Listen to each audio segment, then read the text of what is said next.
മഹാഗുരു ശരണം. ഇന്ന് 2025 മാർച്ച് 4 ചൊവ്വാഴ്ച, കുംഭഭരണി ദിവസം. ഞാൻ മൊബൈൽ കയ്യിൽ പിടിച്ചിട്ടാണ് സംസാരിക്കുന്നത്. അപ്പോൾ ഇന്ന് രാവിലെ എൻ്റെ ഉപാസനകളൊക്കെ കഴിഞ്ഞ് എടപ്പള്ളി ഗണപതി ക്ഷേത്രം, അതുപോലെ പേരണ്ടൂർ അമ്മ, പിന്നെ പാവക്കുളം മഹാദേവ ക്ഷേത്രമൊക്കെ പോയി വന്നിട്ടാണ് ഞാൻ ഈ വീഡിയോ ചെയ്യുന്നത്. അപ്പോൾ ആശ്ചര്യകരമായൊരു കാര്യം എന്താണെന്ന് വെച്ച് കഴിഞ്ഞാൽ, ഇന്ന് ഞാൻ എടപ്പള്ളിയിലേക്ക് പോകാൻ പുറപ്പെടുമ്പോൾ, ഞാനും വൈഫും കൂടി പോകാൻ പുറപ്പെടുമ്പോഴത്തേക്കും എനിക്കൊരു കോൾ വന്നു. എനിക്കപ്പോഴേ മനസ്സിലായി അത് ഗണപതിയുടെ കണക്ഷനാണെന്നുള്ളത്.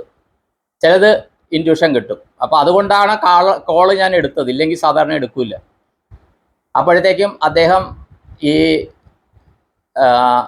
എറണാകുളം ടൗണിൽ തന്നെയുള്ളതാണ്. എടപ്പള്ളിയുടെ ഇളയിൽ ഒരു 20 മിനിറ്റ് കൊണ്ട് എത്താൻ പറ്റുന്ന ആളാണ്. അപ്പോൾ അദ്ദേഹത്തിൻ്റെ അടുത്ത് പറഞ്ഞ് കാണാൻ പറ്റുമെന്ന് ചോദിച്ചു. ഞാൻ പറഞ്ഞു എറണാകുളത്താണ് താമസിക്കണം, പക്ഷേ ഞാനൊരു ഹൗസിംഗ് കോളനിയിലായതുകൊണ്ട് കാണാൻ നിർവാഹമില്ല, ഞാൻ പ്രൊഫഷണലി അല്ലല്ലോ, അതുകൊണ്ട് എനിക്ക് ഒരു നിയോഗം ഉണ്ടെങ്കിലേ എനിക്ക് ഗൈഡ് ചെയ്യാൻ പറ്റുള്ളൂ എന്ന് പറഞ്ഞു. അപ്പോൾ അദ്ദേഹം എടപ്പള്ളി അമ്പലത്തിൽ വരാമെന്ന് പറഞ്ഞ് അദ്ദേഹത്തെ കാണാൻ പറ്റി. അതെനിക്ക് വളരെ സന്തോഷമുള്ളൊരു കാര്യമാണ്. കാര്യം അദ്ദേഹം വന്ന് സംസാരിച്ച് കഴിഞ്ഞപ്പോൾ ഗണപതിയാണ് ഞങ്ങളെ തമ്മിൽ മുട്ടിച്ചതെന്ന് മനസ്സിലായി. അദ്ദേഹത്തിന് വേണ്ട ഗൈഡൻസ് കൊടുക്കാൻ പറ്റി. കൂടാണ്ട് ഞാൻ എപ്പോഴും ജപിച്ചു കൊണ്ട് നടക്കേണ്ട കുറച്ച് കോയിൻസ് ഉണ്ട്. അത് കോയിൻസും കുന്നിക്കുരുവും കാണും. ഇത് ഗുരുവായൂർ വെച്ച് ഒരു വ്യക്തി, പുള്ളിയുടെ പ്രോബ്ലം വന്നിട്ട് എൻ്റെ അടുത്ത് ബ്ലെസ്സിങ് വാങ്ങിക്കുന്ന ആളാണ്. ഇവിടെയുള്ളതല്ല, ഗുരുവായൂർ ഭാഗത്ത്, ആ ഭാഗത്ത് തന്നെയുള്ള വ്യക്തിയാണ്, ആ ജില്ലയിലുള്ള വ്യക്തിയാണ്. അപ്പോൾ ഞങ്ങളൊരു കോഴ്സ് ചെയ്തിട്ടുണ്ട്. അപ്പോൾ അദ്ദേഹത്തിൻ്റെ ഒരു പ്രോബ്ലത്തിന് കൊടുങ്ങല്ലൂരും ഗുരുവായൂരും പോകേണ്ട ദർശനം ചെയ്യേണ്ട ആവശ്യം വന്നു. അപ്പോൾ ഞാനും പോയിട്ട് കൊടുങ്ങല്ലൂർ ഒരു വഴിപാട് ചെയ്യേണ്ടിയിരുന്ന് ഗുരുവായൂരും കുറച്ച് ഒരു വർഷമായെന്ന് തോന്നുന്നു. ഒരു 8 മാസമായി ഗുരുവായൂർ ഇത് ചെയ്ത്. അപ്പോൾ അദ്ദേഹത്തിനെ ബ്ലസ് ചെയ്യണം, അവിടെ വെച്ച് ദർശനം കഴിഞ്ഞ് ബ്ലസ് ചെയ്യണം എന്ന് പറഞ്ഞു. പക്ഷെ അവിടെ മെഡിറ്റേഷനിൽ ഇരിക്കുമ്പോൾ ഈ കുന്നിക്കുരു വെച്ചിട്ട് നമ്മുടെ ലൈഫിൽ ചേഞ്ച് വരുത്താവുന്ന കുറച്ച് കാര്യങ്ങൾ ഇൻറ്റ്യൂഷൻ കിട്ടി. പിന്നെ ഞാൻ കുന്നിക്കുരു കോയിൻസൊക്കെ വെച്ച് ജപിക്കുക, ഇത് ചെയ്യുക. ഞാനുമായിട്ട് അടുത്ത് പരിചയമുള്ളവർക്ക് ഞാൻ ജപിച്ച കുന്നിക്കുരുവും കോയിൻസുമായിട്ട് കൊടുക്കാറുണ്ട്. അതെന്ത് ചെയ്യണം എന്ന് അവരോട് പറയാറുണ്ട്. അതുപോലെ ഇന്ന് കണ്ട വ്യക്തിയെ അതിൽ നിന്ന് ഞാൻ കാണിക്കയിടിയിച്ചു. അതുകൂടാണ്ട് അദ്ദേഹത്തിന് വീട്ടിൽ കൊണ്ടുപോകാനായിട്ട് കുന്നിക്കുരു ജപിച്ചത് കൊടുക്കുകയും ചെയ്തു. അദ്ദേഹം ഞാൻ പ്രതീക്ഷിക്കുന്നതിലും കൂടുതൽ ദക്ഷിണയും തന്നു, അതും ഞാൻ പറയാം. ഏതായാലും ഇന്ന് ഗുരുവായൂരപ്പനായിട്ടാണ്, അല്ലെങ്കിൽ എടപ്പള്ളി ഗണപതി ദേവരൊക്കെ ആയിട്ടാണ് എത്തിച്ചത്. അപ്പോൾ ഗുരുവായൂരും അദ്ദേഹത്തിന് വേണ്ടി, അദ്ദേഹത്തിൻ്റെ കുടുംബത്തിന് വേണ്ടി പ്രാർത്ഥിക്കാൻ എനിക്ക് കഴിയും. അങ്ങനെ ചില നിയോഗത്തിൽ ചില ആൾക്കാരെ ഞാൻ കോണ്ടാക്ട് ചെയ്യുന്നുണ്ട്. അപ്പോൾ ചിലർ പറയുന്നുണ്ട് പ്ലീസ് റിപ്ലൈ തരണേ, ടെക്സ്റ്റ് മെസ്സേജ് അയച്ചു, വാട്സാപ്പ് അയച്ചു എന്നൊക്കെ ചിലർ പറയുന്നുണ്ട്. ദയവ് ചെയ്ത് ഓർക്കുക, ഞാൻ മനഃപൂർവ്വം ആരുടെയും താമസിപ്പിക്കുന്നില്ല. പിന്നെ ചിലർക്ക് ധാരണ കാണും ദക്ഷിണ കിട്ടുന്നവരുടെ മാത്രമാണ് ചെയ്യണേന്ന്. ഞാൻ ഇത്രയും ചെയ്തിട്ട് ഇന്നലെ എനിക്ക് വന്നിരിക്കുന്ന ആകെ 2 ദക്ഷിണയാണ്. 369 രൂപ 2 ദക്ഷിണ. അതിലൊരാൾ എനിക്ക് ടെക്സ്റ്റ് മെസ്സേജ് അയച്ചത് കൊണ്ട് അതുപോലെ ഞാനത് ഷെയർ ചെയ്തതാണ്. പിന്നെ വേറൊരാളാണ് ഇന്നിപ്പോൾ ഒരാൾ അയച്ചു തന്നിട്ടുണ്ട്, അത് ജാതകം കടിക്കാനാണ്. അല്ലാണ്ട് ഇന്നലെ 30ഓളം പേരെ ലിസ്റ്റ് എഴുതി വെച്ച് ഞാൻ വിളിച്ചു. അതുകൂടാണ്ട് 10-12 പേര് എന്നെ വിളിച്ചത് ഞാൻ എടുത്തു. അത് ദയവ് ചെയ്ത് ദക്ഷിണ കിട്ടിയിട്ടാണ് ചെയ്യണേന്നൊന്നും ആരും ധരിച്ച് വശാകണ്ട കേട്ടോ, അതും പറയുന്നു. അപ്പോൾ ഇന്നലെ ഒരു സുഹൃത്ത് പറയുന്നുണ്ടായിരുന്നു, 999 മേലെ വാട്സാപ്പിൽ മെസ്സേജുകൾ ഉണ്ടല്ലോ, അപ്പോൾ നല്ല കളക്ഷൻ ഉണ്ടാകുമല്ലോ എന്ന് പറയുന്നുണ്ടായിരുന്നു. ഒരു കളക്ഷനും ഇല്ല, കളക്ഷൻ പ്രതീക്ഷിച്ചല്ല ഇത് ചെയ്യുന്നത്. വേറൊരാൾ ചോദിച്ചത്, ചേട്ടൻ ഇത് ചെയ്യുമ്പോൾ ജാതകം നോക്കാറുണ്ടല്ലോ, ജാതകം നോക്കിയിട്ടാണല്ലോ പല കാര്യങ്ങളും പറയുന്നതെന്നാണ്. ഞാൻ ജാതകം, എനിക്ക് ഗുരു പഠിപ്പിച്ചിരിക്കുന്ന ഒരു ജാതകം കയ്യിലെടുത്ത് ധ്യാനിച്ചു കഴിഞ്ഞാൽ അദ്ദേഹം പറഞ്ഞു തന്ന ചില മന്ത്രങ്ങളുണ്ട്, അത് വേറെ കാര്യം. അത് ചെയ്തു കഴിഞ്ഞാൽ അവരുടെ പ്രോബ്ലം എന്താണെന്ന് മനസ്സിലാകും. അതിൽ അവർക്ക് ഗൈഡൻസ് കൊടുക്കുക. അവർക്ക് പൂജ ചെയ്യേണ്ടി വന്നാൽ പൂജ ചെയ്യുക. എനിക്ക് പൂജ ചെയ്യാൻ അറിയാത്ത കൊണ്ട് ഞാൻ അവരെ കൊണ്ട് തന്നെ പ്രതിവിധി ചെയ്യിക്കുന്നു. അദ്ദേഹം പൂജ ചെയ്യുമായിരുന്നു. അപ്പോൾ അതാണ് കാര്യം. അപ്പോൾ ആ സുഹൃത്ത് ചോദിച്ചത്, ജാതകം നോക്കുന്ന ആൾ എന്തുകൊണ്ട് ജ്യോതിഷം അറിയില്ല എന്ന് ചോദിച്ചാൽ, ഞാൻ ജ്യോതിഷം ആധികാരികമായിട്ട് പറയാൻ എനിക്ക് കഴിവില്ല, അത് തുറന്നു പറയുന്നതിന് എനിക്ക് ബുദ്ധിമുട്ടില്ല. അപ്പോൾ ആ ഇൻറ്റ്യൂഷൻ വെച്ചാണ് ഞാൻ പറയുന്നത്. ഇന്നത്തെ വ്യക്തിയോടും എടപ്പള്ളി വെച്ചാണ് അദ്ദേഹത്തിൻ്റെ ജാതകം, അദ്ദേഹം തന്ന 3 ജാതകങ്ങൾ ഞാൻ നോക്കുന്നത്. അപ്പോൾ ദയവ് ചെയ്ത് ഞാൻ പറയുന്ന സത്യമാണ്. കാര്യം എന്നെ പേഴ്സണലി അറിയുന്നവർക്കറിയാം.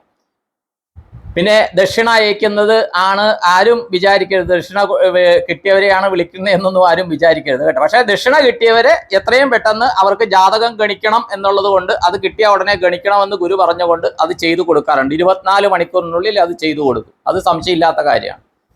ഇന്നലെ ഒരു വ്യക്തി എനിക്ക് ടെക്സ്റ്റ് മെസ്സേജ് അയച്ചത്, ആ മെസ്സേജാണ് ഞാൻ സ്റ്റാറ്റസ് ഇട്ടത്, വാട്സാപ്പിൽ സ്റ്റാറ്റസ് ഇട്ടത്. അദ്ദേഹം മനസ്സ് നിറഞ്ഞാണ് പറഞ്ഞത്. അദ്ദേഹത്തിൻ്റെ ഞാനുള്ള കാര്യങ്ങൾ, എനിക്കറിയുന്ന കാര്യങ്ങൾ, ഗുരു ഉപദേശിച്ചിരുന്ന കാര്യങ്ങൾ അദ്ദേഹത്തോട് പറഞ്ഞ് ജീവിതം മാറാൻ എന്ത് ചെയ്യണം അതാണ് പറഞ്ഞത്. കാര്യം കുറേ അധികം വഴിപാടുകളും എല്ലാം അദ്ദേഹം ചെയ്തു പോയിട്ടുണ്ട്. ഇതിലൊന്ന് പറയാം, ആരും പണിക്കന്മാരെയോ ജ്യോതിഷന്മാരെയോ ഇത് പറയാൻ പറ്റില്ല. നമ്മൾ പോകുന്ന സമയത്ത് ജ്യോതിഷൻ ഉപാസനയിൽ ഇരുന്നിട്ട് അദ്ദേഹത്തിന് ജാതകം നോക്കുമ്പോഴോ കവടി എടുക്കുമ്പോഴോ എന്താണോ അദ്ദേഹത്തിന് കിട്ടുന്നത്, അദ്ദേഹത്തിന്റെ 6th സെൻസിൽ തെളിയുന്നത്, അതാണ് അദ്ദേഹം പറയുന്നത്. അത് ആ സമയത്തെ നമ്മുടെ കാർമ്മികമാണ്. ഇപ്പൊ തന്നെ ഞാൻ പലർക്കും എനിക്ക് മറുപടി കൊടുക്കാൻ കഴിയാത്തത് എനിക്ക് ഇൻഡ്യൂഷൻസ് കിട്ടാത്തത് കൊണ്ടാണ്. ദയവ് ചെയ്ത് മനസ്സിലാക്കുക. നിങ്ങളുടെ ടെക്സ്റ്റ് മെസ്സേജ് കാണാഞ്ഞിട്ടോ വാട്സാപ്പ് നോക്കാഞ്ഞിട്ടോ അല്ലോ എനിക്ക് അതിൽ എനർജി ലിങ്ക് ഇല്ലാത്ത കാരണമാണ്. ഞാനിപ്പോൾ പറഞ്ഞു, കൊടുങ്ങല്ലൂരും ഗുരുവായൂരും പോയ വ്യക്തി, ഞങ്ങൾ ഒരേ കോഴ്സ് ചെയ്ത ആൾക്കാരാണ്. ഇടയ്ക്കിടയ്ക്ക് അദ്ദേഹം ഫോട്ടോ അയച്ച് ബ്ലെസ് ചെയ്യണമെന്ന് പറയും. ഒരു സമയം നോക്കിയപ്പോഴത്തേക്കും ഇദ്ദേഹം ഭയങ്കരമായിട്ട് എന്ന് പറഞ്ഞാൽ കുറേ നാളെൻ്റെ അടുത്ത് കണക്ഷൻ ഇല്ല ഇദ്ദേഹത്തിന്. 3-4 മാസം കണക്ഷൻ ഇല്ല. അത് കഴിഞ്ഞിട്ട് പറയുകയാണ് പ്രോബ്ലം ആണ് സാറേ, ബ്ലെസ് ചെയ്യണമെന്ന് പറഞ്ഞ് ഫോട്ടോ അയച്ചു. ഞാൻ നോക്കിയിട്ട് എനർജി കണക്ഷൻ ആകുന്നില്ല. എന്താണെന്ന് നോക്കുമ്പോഴത്തേക്ക് ഇദ്ദേഹം ഞങ്ങൾ ചെയ്ത കോഴ്സിൽ തന്നെ വേറൊരു ലെവലിൽ ചെന്ന് ചെയ്തു. അത് കാശ് ഭയങ്കര കൂടുതലാണ്, മനസ്സിലായ? അതിൽ ഞാനുമായിട്ടുള്ള എനർജി ബ്ലോക്ക് വന്നു. എന്നാൽ അദ്ദേഹത്തിന്റെ ആ മാനസിക പ്രശ്നങ്ങൾ, സമ്മർദ്ദങ്ങൾ കാരണം അദ്ദേഹത്തിന് കിട്ടിയ അപ്ഡേഷൻ എന്ന് പറഞ്ഞാൽ പിന്നെ കിട്ടിയ ലെവലിൽ അദ്ദേഹത്തിന് സാധന ചെയ്യാൻ സാധിക്കുന്നില്ല. അപ്പൊ എനർജി കണക്ഷൻ കിട്ടിയാലേ എനിക്ക് പറയാൻ പറ്റുള്ളൂ. ഇന്നലെ അതുപോലെ തന്നെ വൈകിട്ട് ഇതുപോലെ തന്നെ മെഡിറ്റേഷൻ കഴിഞ്ഞിട്ട് ചില സമയത്ത് ഇങ്ങനെ കാത്തിരിക്കും ആരുടെയെങ്കിലും കോളിന് വേണ്ടിയിട്ട്. എന്തെങ്കിലും ഒരു ഇൻഡ്യൂഷൻ കിട്ടിയിട്ടായിരിക്കും കാത്തിരിക്കുന്നത്. ഒരു കോള് വന്ന് വിളിച്ചു, ആള് പറഞ്ഞു, ഇത് പറഞ്ഞു, പ്രശ്നങ്ങൾ പറഞ്ഞപ്പോഴത്തേക്കും അപ്പം തന്നെ ചോദിച്ചത്, നിങ്ങൾ ഒരു പണിക്കരെ കണ്ടിട്ട് പരിഹാരം ചെയ്യുന്ന ആൾക്കാരല്ലേ, അമ്പലത്തിൽ പോയി പരിഹാരം ചെയ്യുന്നത് പെൻഡിങ് ഇല്ലേ എന്ന് ചോദിച്ചു. അതേ ഉണ്ട്, ഇന്ന് ഒരു വരാഹ ക്ഷേത്രത്തിൽ പോകാനിരിക്കുകയാണെന്ന് പറഞ്ഞു. ഇന്ന് ഒരാൾ യൂട്യൂബിൽ കമന്റ് കണ്ടു, ചെറായി വരാഹ ക്ഷേത്രത്തെ കുറിച്ച് പറയണം എന്ന് പറഞ്ഞു കണ്ടു. ദയവ് ചെയ്ത് കുറെ ആൾക്കാരുടെ പ്രോബ്ലംസ് ഉണ്ട്, അതൊന്ന് പറഞ്ഞു കഴിയട്ടെ. ഇതെല്ലാം ഒരു എനർജിയാണ് കേട്ടോ. ദൈവം എന്ന് പറയുന്ന ശക്തി ഒന്നാണ്. പക്ഷേ നമുക്ക് എന്താണോ ആവശ്യം, ആ ആവശ്യത്തിന് വേണ്ടി ആ രൂപം ദൈവം എടുത്തിരിക്കുക. ഇപ്പൊ നമ്മൾ അരി എന്ന് പറയുന്നുണ്ട്, നമ്മുടെ കേരളത്തിലെ മെയിൻ ധാന്യം അരിയാണ്. പക്ഷേ അരി പല വിധത്തിൽ നമ്മൾ ഉപയോഗിക്കുന്നുണ്ട്. ചോറായിട്ട്, ബിരിയാണിയായിട്ട്, പുലാവായിട്ട്, പുട്ടിന്, ഇടിയപ്പത്തിന്, അപ്പത്തിന്, അതുപോലെ തന്നെ പാൽപ്പായസം, നെയ്പായസം, അരവണ, ഇരട്ടി, ഇതിനൊക്കെ അരി ഉപയോഗിക്കുന്നുണ്ട്. ഈ എനർജി, ആ സോഴ്സ് എന്ന് പറയുന്നത് അരിയാണ്, നെല്ലിൽ നിന്നുണ്ടാകുന്ന അരിയാണ്. പക്ഷെ നമ്മൾ ഉപയോഗിക്കുന്ന രീതികൾ വേറെയാണ്. അങ്ങനെയാണ് നമുക്ക് വയറ് നിറയുന്നത്. അതുപോലെ തന്നെ ഈശ്വരൻ എന്ന് പറയുന്ന ശക്തി ഒന്നാണ്. പക്ഷേ നമ്മുടെ ആവശ്യാർത്ഥം, നമ്മളുടെ കാര്യങ്ങൾ നിർവഹിച്ചു തരാനായിട്ട് അദ്ദേഹം വിവിധ രൂപങ്ങളിൽ വിവിധ രൂപങ്ങൾ സ്വീകരിച്ചു. അതാണ് മനസ്സിലാക്കേണ്ടത്. എൻ്റെ ഗുരു പറഞ്ഞു തന്ന അറിവ് ഞാനത് പറയുകയാണ്. പിന്നെ ചിലര് കാര്യം ചോദിച്ചത് മഹാകാള സർപ്പയോഗം ചോദിച്ചു. ഈ മഹാകാള സർപ്പയോഗം എന്ന് പറഞ്ഞാൽ ഒരു ബ്ലോക്കാണ്. കാര്യം ഇന്ന് കണ്ട അദ്ദേഹത്തിന്റെ കുട്ടികളിൽ ഒരാളുടെ ജാതകത്തിൽ മഹാകാള സർപ്പയോഗം ഉണ്ടായിരുന്നു. ആ മഹാകാള സർപ്പയോഗം എന്ന് പറഞ്ഞാൽ അതിന് ഒരു രുദ്രാക്ഷം ധരിച്ചാൽ മതി. ആ രുദ്രാക്ഷം എനിക്ക് മഹാകാള സർപ്പയോഗം ഉള്ള ആളാണ്. ഗുരു അതിന് ബ്ലെസ്സിങ് തന്നു, അതിന് ഗുരു പ്രതിവിധി ചെയ്തു കേട്ടോ. എന്നിട്ട് ഒരു രുദ്രാക്ഷം തന്നു. കുറച്ച് വർഷങ്ങളിൽ ഞാൻ ആ രുദ്രാക്ഷം ധരിച്ച് നടന്നു. ഒറ്റ രുദ്രാക്ഷമാണ്, ഒരു ചരടിലാണ് അത് ഞാൻ കെട്ടി നടന്നത്. അത് വെച്ചിട്ട് മഹാകാള സർപ്പയോഗം. ഈ മഹാകാള സർപ്പയോഗത്തിന്റെ ഒരു ഫലം എന്താണെന്ന് വെച്ച് കഴിഞ്ഞാൽ നമുക്ക് മൂവ്മെന്റ് ബ്ലോക്ക് വരും, നമ്മുടെ കാര്യങ്ങൾ നടക്കാൻ ബ്ലോക്ക് വരും. അപ്പൊ ചിലരുടെ കാണുമ്പോൾ ഇവര് പട്ടാളച്ചിട്ടയുടെ വളർന്നതായിരിക്കും, ചിലപ്പോൾ ഏതെങ്കിലും ഹൗസിംഗ് കോളനിയിൽ വളർന്ന ആളായിരിക്കും. ഞാനിപ്പോൾ താമസിക്കുന്ന ഒരു ഹൗസിംഗ് കോളനിയിലാണ്. എനിക്ക് മൂവ്മെന്റിനോ, ഞാൻ പോകുമ്പോഴത്തേക്കും മറ്റേ മെട്രിക് വെച്ചിട്ട് വേണം ഞാൻ ലിഫ്റ്റ് കയറാനും ഇറങ്ങാനും ഒക്കെ, മനസ്സിലായി? അപ്പൊ അതുപോലെ ചില റെസ്ട്രിക്ഷൻസിനുള്ളിൽ നമ്മൾ ജീവിക്കേണ്ടി വരും. ചില ഭരണാധിപന്മാര്, പോലീസ് പ്രൊട്ടക്ഷനിലുള്ള ഭരണാധിപന്മാര് കാളസർപ്പയോഗമുള്ള ആൾക്കാരായിരിക്കും. അങ്ങനത്തെ പ്രശസ്തരായ ചില ഭരണാധിപന്മാരുണ്ട്, ഞാൻ പേര് പറയുന്നില്ല കേട്ടോ. ആ ഒരു കാര്യം പറയുകയാണ്. അപ്പോൾ വേറൊരു കാര്യം, ചിലർ വിളിച്ചിട്ട് ബ്ലാക്ക് മാജിക്ക്, വീടിന് പ്രശ്നം, ശത്രു, അങ്ങനെ കുറെ കാര്യങ്ങൾ പറയുന്നുണ്ട്. ദയവ് ചെയ്ത് ഞാനൊരു കാര്യം പറയുകയാണ്. അങ്ങനത്തെ വലിയ വലിയ വിഷയങ്ങളൊന്നും എടുക്കാനുള്ള എനിക്ക് അതിനുള്ള പവർ ഇല്ല. അതുകൊണ്ട് വ്യക്തിപരമായിട്ടുള്ള ചെറിയ ചെറിയ കാര്യങ്ങൾക്ക് ഗൈഡൻസ് തരാൻ പറ്റും. പ്രത്യേകിച്ച് കുട്ടികളുടെ കാര്യത്തിന് ഞാൻ ഉദ്ദേശിക്കണതാ. ഇന്നലെ ഒരു രക്ഷകർത്താവ് വിളിച്ചിട്ട് ആ കുട്ടീനെ ഞാൻ വിളിച്ച് സംസാരിച്ചു. മനസ്സിലായി? അവരെ മോട്ടിവേറ്റ് ചെയ്യാൻ കഴിയും. അവരെ മോട്ടിവേറ്റ് ചെയ്ത് അവർക്ക് ഗൈഡൻസ് കൊടുത്തിട്ട് അവരുടെ ജീവിതത്തിൽ എന്താണ് മാറ്റേണ്ടതെന്ന് ചെയ്യാൻ പറ്റും. അതാണ് ഞാൻ ഉദ്ദേശിക്കുന്നത്. ഒരു ദിവസം ഒരു കുട്ടിയോടെങ്കിലും ഫോണിലൂടെയോ വീഡിയോ കോളിലൂടെയോ സംസാരിക്കണമെന്നാണ് എൻ്റെ ജീവിത ലക്ഷ്യം. കാരണം അവരുടെ ജീവിതം മാറ്റിമറിക്കാൻ ദൈവം എന്ന് പറയുന്ന ശക്തിക്ക് കഴിയും. അതെങ്ങനെ ഉപയോഗിക്കണമെന്ന് അവരെ ഈ ആധുനിക യുഗത്തിലെ ടെക്നിക്കുകൾ ഉപയോഗിച്ച് പറഞ്ഞു കൊടുത്താൽ അവർ സുഖമായിട്ട് അത് ഉപയോഗിക്കും. അവരുടെ ജീവിതത്തിൽ വിജയം കൈവരിക്കാൻ കഴിയും.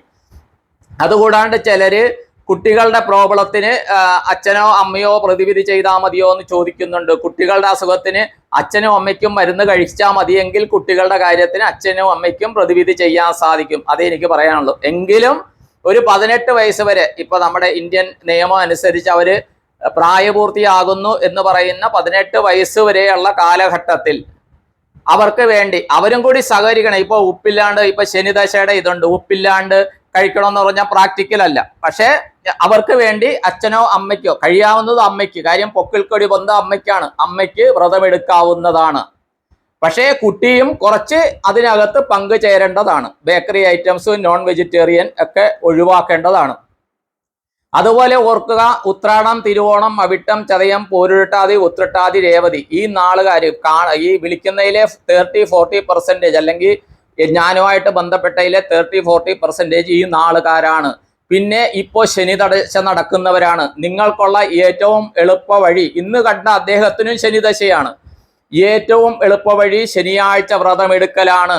അത്രയും നല്ല ഒരു പ്രതിവിധി ഇല്ല. ഹനുമാൻ ക്ഷേത്രത്തിൽ പോയി എന്ന് പറഞ്ഞു, ഓക്കെ, ഹനുമാൻ ക്ഷേത്രത്തിൽ പോയി ഒരു ദിവസം അവിടെ ഭജനം പോലെ ഇരുന്ന് അവിടെ നിന്ന് കിട്ടുന്ന പ്രസാദം കഴിച്ചിട്ട് അവിടെ പറ്റുന്ന സേവകൾ ചെയ്യുക, അവിടെ അടിച്ചു വാരുക, അവിടെ പാത്രം കഴുകാൻ സഹായിക്കുക, അവിടെ പൂക്കൾ ശുദ്ധിയാക്കാനൊക്കെ സഹായിക്കുക, അല്ലെങ്കിൽ അവിടെ നേദ്യത്തിന് അരി പെറുക്കാനായിട്ട് സഹായിക്കുക. അങ്ങനെയൊക്കെ ചെയ്താൽ നമ്മുടെ കാർമ്മിക കുറയാം. നമ്മളൊരു ചീട്ട് എഴുതിയിട്ട് പുഷ്പാഞ്ജലി അർച്ചനയെ ചെയ്ത് പുരോഹിതന് കൊടുത്തിട്ട് ആ പ്രസാദം വാങ്ങിച്ചു എന്ന് പറഞ്ഞ് കാർമ്മിക കുറയുന്നില്ല. വളരെ കുറഞ്ഞ 1%-2% കുറയുള്ളൂ. അത് മനസ്സിലാക്കുക. അതുകൊണ്ടാണ് ഇത് താന്ത്രിക വിധിയാണ്. ശനിയാഴ്ച വ്രതം ഉപ്പെടുക്കുന്നത് ഒരു താന്ത്രിക വിധിയാണ്. കാര്യം മനസ്സ്, ശരീരം, പ്രവൃത്തി ഈ മൂന്നും കൂടി ചേരുമ്പോഴാണ് താന്ത്രികം ആകുന്നതെന്ന് എൻ്റെ ഗുരു പറഞ്ഞിട്ടുണ്ട്, ബ്രഹ്മശ്രീ കൃഷ്ണൻ ഭ്രാന്തിരി തിരുമേനി. അത് വെച്ചാണ് ആ പരിഹാരം പറയുന്നത്. പിന്നെ തേടൈ ഓപ്പണിന്റെ കാര്യം ചിലർ ചോദിക്കുന്നുണ്ട്. ഈ തേടൈ എന്ന് പറഞ്ഞാൽ പലരുടെയും തേടൈ ചില സമയത്ത് വർക്ക് ചെയ്യുന്നുണ്ട്. കാര്യം ആജ്ഞാചക്രം വരെയും പലവർക്കും വർക്ക് ചെയ്യുന്നുണ്ട്. ഇപ്പൊ സ്വാധിഷ്ഠാനം, മൂലാധാരം, സ്വാധിഷ്ഠാനം വരെ എല്ലാവർക്കും വർക്ക് ചെയ്യുന്നുണ്ട്. അത് മൂലാധാരവും സ്വാധിഷ്ഠാനവും വർക്ക് ചെയ്യുന്നതുകൊണ്ടാണ് സെക്സ് എനർജിയും വിശപ്പ്, ആഹാരം കഴിക്കണമെന്നും വംശവർദ്ധനമെന്ന് പറഞ്ഞിട്ടുള്ള ആഗ്രഹങ്ങൾ എല്ലാ ജീവികളിലും ഉണ്ടാകുന്നത്, മനുഷ്യനിലും ഉണ്ടാകുന്നത്. മണിപൂരകം എന്ന് പറയുന്ന ഒരു എനർജി വർക്ക് ചെയ്യുമ്പോഴാണ് ആഗ്രഹങ്ങൾ ഉണ്ടാകുന്നത്. ആ ആഗ്രഹങ്ങൾക്ക് വേണ്ടി തീവ്രതയോടെ പ്രവർത്തിക്കാൻ സാധിക്കുന്നത്. ഇപ്പൊ മൃഗങ്ങൾക്കൊന്നും ഒരു വീട് വിൽക്കണമെന്നോ സ്കൂളിൽ പോകണമെന്നോ ആഗ്രഹങ്ങളില്ലാത്തത് കൊണ്ടാണ് അവർ ആഹാരം കഴിച്ചിട്ട് കിടന്നുറങ്ങണം. നമുക്ക് ഉറങ്ങാൻ പറ്റുകയില്ല. കാര്യം നമുക്ക് ആഗ്രഹങ്ങളുണ്ട്. നമ്മുടെ മണിപൂരക ചക്രം വർക്ക് ചെയ്യുന്നുണ്ട്. പിന്നെ അനാഹതം എന്ന് പറയുന്ന ചക്രം, ആ ചക്രം ആക്റ്റീവ് ആകുമ്പോൾ അത് ആക്റ്റീവാണ്. മനസ്സിലായോ? മനുഷ്യജീവനിൽ ഇത് പലതും സഹസ്രാരം ഒഴിച്ച് ബാക്കിയെല്ലാം ആക്റ്റീവാണ്. അതിൻ്റെ ഏറ്റക്കുറച്ചിലുകൾ ഉണ്ടെന്ന് മാത്രമേ ഉള്ളൂ. ഈ അനാഹത ഇതാകുമ്പോൾ നമുക്ക് പലരോടും സ്നേഹം തോന്നും. പ്രേമമല്ല ഞാൻ പറയുന്നത്, ലവ് അഫെയർ അല്ല. അല്ലാണ്ട് ഒരാളുടെ വിഷമത്തിൽ നമുക്ക് വിഷമം തോന്നും, അവരെ സഹായിക്കാൻ തോന്നും. ഒരാളുടെ സന്തോഷത്തിൽ നമുക്കും സന്തോഷം തോന്നും, കുശുമ്പ് തോന്നുകയില്ല. അവിടെ അനാഹത ചക്രം, വിശുദ്ധി ചക്രം ആകുന്നവര് നമ്മുടെ സംസാരം കൊണ്ട്, നമ്മുടെ ഇതുകൊണ്ട് ബാക്കിയുള്ളവരെ സഹായിക്കണമെന്ന് വിചാരിക്കുന്ന ആൾക്കാരാണ്. പ്രത്യേകിച്ച് ടീച്ചേഴ്സ്, പ്രഭാഷണം ചെയ്യുന്നവരൊക്കെ വിശുദ്ധി ചക്രം ആക്റ്റീവ് എന്ന് പറഞ്ഞാൽ അത് കൂടുതൽ പ്രവർത്തിക്കുന്ന അവിടം വരെ എത്തി പ്രവർത്തന മേഖല വന്നതായിരിക്കും. പിന്നെ അത് കഴിഞ്ഞ് ആജ്ഞാചക്രം, സിക്സ്ത് സെൻസ്, അത് എല്ലാവർക്കും വർക്ക് ചെയ്യുന്നുണ്ട്. ഏറ്റവും കൂടുതൽ കൊച്ചുകുട്ടികൾക്ക് വർക്ക് ചെയ്യുന്നുണ്ട്. അതാണ് അവർ പറയുന്നതും അവർ വിചാരിക്കുന്നതുമായ കാര്യങ്ങൾ കൂടുതലും നടക്കുന്നതെന്ന് പറഞ്ഞാൽ അവരുടെ മനസ്സിൽ അത്രയും തീവ്രമാണ്. സിക്സ്ത് സെൻസ് വർക്ക് ചെയ്യുന്നുണ്ട്. അവർ പറയുന്നത് പലതും സംഭവിക്കുന്നത് ഇതുകൊണ്ടാണ്. നമുക്കും അത് പല പ്രാവശ്യം നടക്കുന്നുണ്ട്. ചിലപ്പോൾ നമ്മൾ പോകുമ്പോൾ ബസ് വിട്ടു പോകുമോ, പ്രത്യേകിച്ച് നെഗറ്റീവ് വിചാരിച്ചാൽ തീർച്ചയായിട്ടും നടക്കും. കാര്യം എന്താ വെച്ചാൽ സിക്സ്ത് സെൻസിലൂടെ തീവ്രമായ ചിന്തകൾ പോകുന്നത് അത് ഒരു കമാൻഡാണ്, മനസ്സിലാക്കുക. അപ്പൊ തേർഡ് ഐ ഓപ്പണിംഗ് എന്ന് പറഞ്ഞിട്ടുണ്ട്, ഗുരുക്കന്മാരുണ്ട്. അവര് ചെയ്യുമ്പോൾ എല്ലാവർക്കും തുല്യ അളവിൽ ഓപ്പൺ ആകുകയില്ല. ഞാനും എൻ്റെ മക്കളും ചെയ്തെങ്കിൽ എനിക്ക് കിട്ടിയ അത്രയും എനർജി മക്കൾക്കില്ല, മക്കൾക്ക് അതിന്റെ എനർജി കിട്ടിയിട്ടില്ല. കാര്യം എന്താണെന്ന് വെച്ചാൽ നമ്മളിൽ പൂർവ്വജന്മകൃതമായിട്ട് എന്തോരം എനർജി ഉണ്ടോ അത് ആക്ടിവേറ്റ് ചെയ്യാനാണ് ഗുരുക്കന്മാർക്ക് സാധിക്കുന്നത്. പക്ഷെ ചിലർക്ക് റേക്കി പ്രാക്ടീസ് ചെയ്യുന്നവർ, പ്രാണിക് ഹീലിംഗ് ചെയ്യുന്നവർ, ചിലർ ജിംനേഷ്യം ചെയ്യുന്നവർ, സ്പോർട്സിലുള്ളവർക്കെല്ലാം തേർഡ് ഐ ആക്റ്റീവായിട്ട് അവർക്ക് പല ഇൻഡ്യൂഷൻസും കിട്ടാറുണ്ട്, മനസ്സ് പല തരത്തിലൂടെ സഞ്ചരിക്കാറുണ്ട്. അപ്പൊ തേർഡ് ഐ എന്ന് പറഞ്ഞിട്ട്, തേർഡ് ഐ ഓപ്പൺ എന്ന് പറഞ്ഞിട്ട് നമുക്ക് അത് ഓപ്പൺ ആയി കിട്ടും എന്ന് പറഞ്ഞ് പോകാൻ പറ്റില്ല. പക്ഷെ നമുക്ക് നിയോഗം ഉണ്ടെങ്കിൽ ഒരു ഗുരുവിൻ്റെ അടുത്ത് നമ്മൾ എത്തും. ഇപ്പൊ എന്നെ പേഴ്സണലി വിളിക്കുന്ന, എൻ്റെ അടുത്ത് ചോദിക്കുന്ന ആൾക്കാരോട് ഞാൻ പറയാറുണ്ട്, ഞാൻ ഇന്ന ഗുരുക്കന്മാരുടെ അടുത്ത് അല്ലെ ഇന്ന കോഴ്സ് ചെയ്ത, മൈൻഡ് പവർ കോഴ്സ് ചെയ്ത എവിടെ, ഹിപ്നോട്ടിസം കോഴ്സ് ചെയ്ത എവിടെ, കണ്ണടച്ചിട്ടുള്ള ഒരു കോഴ്സ് ഉണ്ട്, അത് ചെയ്തത് എവിടെ എന്നൊക്കെ ഞാൻ വ്യക്തിപരമായിട്ട് ആൾക്കാരോട് പറയുന്നുണ്ട്. പക്ഷേ അത് എൻ്റെ മാത്രം അനുഭവമാണ്. ഞാനെന്ന ശ്രീനിവാസപ്പയുടെ ബോധം, ഞാനെന്ന എന്നിലെ ഹോർമോണുകൾ, എന്നിലെ XY ക്രോമസോമുകളെല്ലാം ഇതിനെ സ്വാധീനിക്കുന്നു, ജീനുകളെല്ലാം സ്വാധീനിക്കുന്നു. എല്ലാവർക്കും അതുപോലെ ആകണമെന്നില്ല. ഇത്രയും പറഞ്ഞുകൊണ്ട് നിർത്തുന്നു. അപ്പോൾ SLC +2 ഒക്കെ പരീക്ഷ നടക്കുകയാണ്. എല്ലാവർക്കും കുട്ടികൾക്ക് നല്ല രീതിയിൽ എഴുതാൻ സാധിക്കട്ടെ. അപ്പോൾ ഇന്നത്തെ എൻ്റെ ഉപാസന, ഇന്ന് ഞാൻ പോയ എടപ്പള്ളി ഗണപതി ക്ഷേത്രം, അതുപോലെ പേരണ്ടു ദേവി ക്ഷേത്രം, അതുപോലെ പാവക്കുളം മഹാദേവര്, പാർവതി, ശാസ്താവ്, ഗണപതി, ഷൺമുഖൻ, ചാമുണ്ടേശ്വരി, അതുപോലെ ദക്ഷിണാമൂർത്തിയും ഗണപതിയും കൂടി ഉണ്ട് അവിടെ, നാഗരാജാവ്, ദക്ഷസൊക്കെ ഉണ്ട്. അപ്പോൾ അവരുടെ അനുഗ്രഹങ്ങൾ എല്ലാവർക്കും ഉണ്ടാകട്ടെ. പ്രത്യേകിച്ച് ഇന്ന് വൈകിട്ട് 1 മണിയാകുമ്പോൾ വീട്ടിൽ നിന്ന് ഇറങ്ങും ഗുരുവായൂർക്ക്. വൈകിട്ട് 4 മണിക്ക് ദർശനത്തിൽ കയറണമെന്ന് കൃഷ്ണനെ, ഗുരുവായൂരപ്പനെ വിളിച്ച് പ്രാർത്ഥിക്കുന്നു.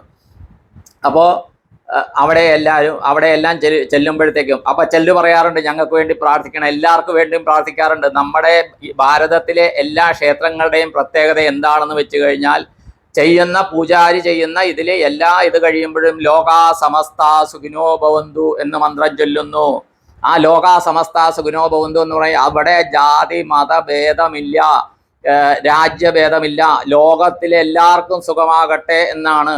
അപ്പോൾ അങ്ങനെ നമ്മൾ ചെയ്യുന്നിടത്ത് ഞാനും ചെയ്യുന്നത് അതാ, ലോകാ സമസ്ത സുഖിനോ ഭവന്തു. എന്നിലേക്ക് എത്തുന്ന, എന്നെ കാണുന്ന, എന്നെ കേൾക്കുന്ന എല്ലാവർക്കും എന്നിലൂടെ, എൻ്റെ സംസാരത്തിലൂടെ, എൻ്റെ ആ ശരീരത്തിലൂടെ ആ എനർജി പ്രവഹിപ്പിക്കണമേ തമ്പുരാനെ, എൻ്റെ ഗുരുക്കന്മാരെ, ഗുരുപരമ്പരകളെ, ഉപാസനമാർത്തകളെ എന്ന് പറഞ്ഞ് പ്രാർത്ഥിക്കുന്നു. ആ ഒരു സങ്കല്പം ചെയ്തുകൊണ്ട് തന്നെയാണ് ഞാൻ വീഡിയോ ചെയ്യുന്നത്. അപ്പോൾ അതുകൊണ്ട് ഇത് കേൾക്കുന്ന എല്ലാവർക്കും, അതുപോലെ ഇതിൻ്റെ മുന്നത്തെ വീഡിയോകൾ കാണുക. ഇതിൽ വിശദീകരിച്ചിരിക്കുന്ന സംശയം തന്നെ ചോദിക്കാൻ ആൾക്കാർ വിളിക്കും. ഇതിൽ ഇടുന്നതിൽ എന്തെങ്കിലും സംശയം ഉണ്ടെങ്കിൽ ദയവ് ചെയ്ത് നിങ്ങൾ കമൻ്റ് ഇടുക. അത് വായിച്ചിട്ട് ഞാൻ ലാസ്റ്റ് വീഡിയോയിലെ കമൻറ്റ് നോക്കിയിട്ട് മറുപടി പറയുന്നുണ്ട്. ഇതിൽ പിന്നെ ഒരാൾ കമന്റ് ഇട്ടിരിക്കുന്നത്, പണ്ട് 28 കെട്ടിന് ജീവിക്കാൻ ജാതകം നോക്കാൻ കഴിവില്ലാത്തവരുണ്ടായിരുന്നു എന്ന് പറയുന്നു. ഉണ്ടായിരിക്കാം, പക്ഷേ പല കുടുംബങ്ങളും അത് ചെയ്തിരുന്നു. കാര്യം എൻ്റെ ഗുരു ബ്രഹ്മശ്രീ കൃഷ്ണേമ്പ്രാന്തിരി തിരുമേനി, അതുപോലെ ഗോപാലൻ ജ്യോത്സ്യർ, അങ്ങനെയൊക്കെ 28 കെട്ടിന് ജാതകം എഴുതിക്കുന്ന സിസ്റ്റമുള്ള പല കുടുംബങ്ങളും ഉണ്ട്. ചിലപ്പോൾ 10-20% ആ കുടുംബങ്ങളെ മാത്രമായിരിക്കും ഞാൻ കണ്ടിരിക്കുന്നത്. ക്ഷമിക്കുക കേട്ടോ. അപ്പോൾ ഇത്രയും പറഞ്ഞുകൊണ്ട് നിർത്തുന്നു.